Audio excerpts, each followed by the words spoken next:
بسم اللہ الرحمن الرحیم۔ اپنی کچھ پچھلی ویڈیوز میں آپ کو گردن توڑ بخار میننجائٹس سے متعلق بتاتا آ رہا تھا۔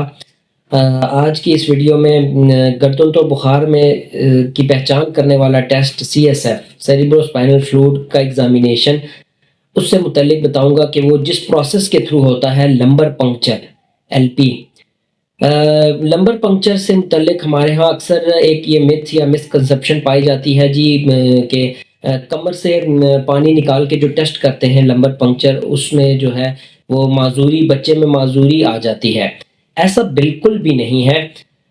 بنیادی طور پہ بات یہ ہے کہ جو یہ مسکنسیپشن آئی ہے وہ آئی کہاں سے ہے کہ بیسیکلی جو انفیکشن ہے دماغ کا یا اس کی جو میننجز کا، وہ اتنا شدید ہوتا ہے کہ ٹیسٹ کریں یا نہ کریں اس کے باوجود وہ کسی حصے کی جو ہے نا وہ معذوری آ جاتی ہے، کوئی حصہ پیرالائز ہو جاتا ہے۔ تو وہ بیسیکلی ٹیسٹ کرنے سے نہیں ہوتا ہے۔ ٹیسٹ تو اسی طرح ہے جس طرح ہم کینولا پاس کر کے بلڈ لیتے ہیں، تو اسی طرح اللہ پاک نے یہ جو مہرے ہیں پیچھے، ان کے درمیان سپیس ہے، اور یہاں جو ہے وہ جس جگہ پہ اسپائنل کارڈ ریڑھ کی ہڈی ختم ہوتی ہے اس سے نیچے کچھ مہرے ایسے بچتے ہیں جن میں اسپائنل کارڈ نہیں ہوتی، تو وہاں سے انجیکشن سوئی ڈال کے پانی لیا جاتا ہے اور اس کا لیبارٹری میں ٹیسٹ کیا جاتا ہے۔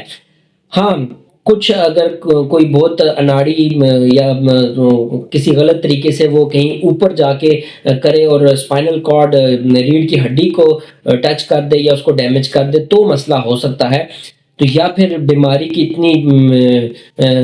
اتنی شدید ہو، شدت کی ہو، مثال کے طور پہ کہ اس میں جو سیریبرو اسپائنل فلوئڈ ہے وہ بہت سخت ہو جائے، تھک ہو جائے، پس بن جائے، پیپ کی طرح بن جائے، تو وہ تو نکالیں یا نہ نکالنے سے بھی کچھ نہ کچھ جو ہے وہ معذوری کا خطرہ ہوتا ہے۔ تو اس بات سے والدین کبھی نہ گھبرائیں۔ ٹیسٹ ہوتا ہے، اسی سے بیماری پہچانی جاتی ہے، اسی کے بعد اس کا صحیح علاج ہوتا ہے۔ تو براہ کرم آپ سے گزارش یہی ہے کہ جو ہے اللہ پہ بھروسہ کرتے ہیں، جس طرح آپ ڈاکٹرز کو دکھاتے ہیں کسی تکلیف سے متعلق، تو یہ بھی ایک ٹیسٹ ہے اور اسی سے ہی گردن توڑ بخار کی پہچان ہوتی ہے۔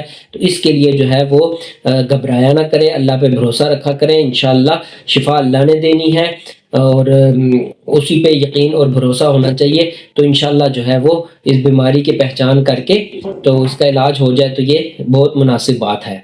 تو انشاءاللہ مجھے امید ہے کہ اب آپ کو اس ٹیسٹ سے متعلق جو مسکنسیپشن ہے وہ اچھی طرح سمجھ آ گئی ہوگی، اور انشاءاللہ جو ہے وہ اگلی دفعہ اس میں کوئی مسئلہ مسائل نہیں ہوگا۔ جزاک اللہ۔